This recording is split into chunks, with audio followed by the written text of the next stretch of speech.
Hello all, welcome to my channel. ఈరోజు మనం కరివేపాకు రోటి పచ్చడి ఎలా చేయాలో చూసేద్దాం. ముందుగా స్టవ్ ఆన్ చేసి కడాయి పెట్టుకొని 3 టేబుల్ స్పూన్ ఆయిల్ వేయాలి.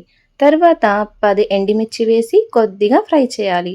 అవి కొంచెం రోస్ట్ అయ్యాక 1 టేబుల్ స్పూన్ ధనియాలు, 1/2 టేబుల్ స్పూన్ ఆవాలు, 1/2 టేబుల్ స్పూన్ జీలకర్ర, అందులోనే కొంచెం చిటికెడు మెంతులు, అలాగే చిన్న అల్లం ముక్క వేసి వేయించాలి.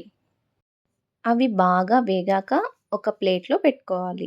మళ్ళీ 1 కప్ కరివేపాకు వేసి అది వేగాక పక్కన పెట్టుకొని అందులోనే 1 టమాటా వేసి వేయించాలి. అంతే.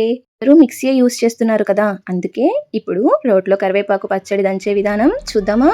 ముందుగా ఎండుమిర్చి, సాల్ట్, ధనియాలు వేసి దంచుకోవాలి.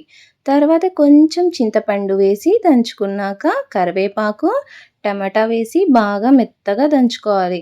తర్వాత టేస్ట్ కోసం 2 ఆనియన్స్ వేసి దంచుకుంటే అంతే. ఈజీగా నోరూరించే రోటి పచ్చడి రెడీ. మీరెప్పుడైనా ఇలా రోట్లో అన్నం ట్రై చేశారా? చేయకుంటే ఒకసారి ట్రై చేయండి, చాలా బాగుంటుంది. వీడియో నచ్చినట్టయితే లైక్ చేయండి, షేర్ చేయండి, సబ్స్క్రైబ్ చేయండి. Thanks for watching. బాయ్.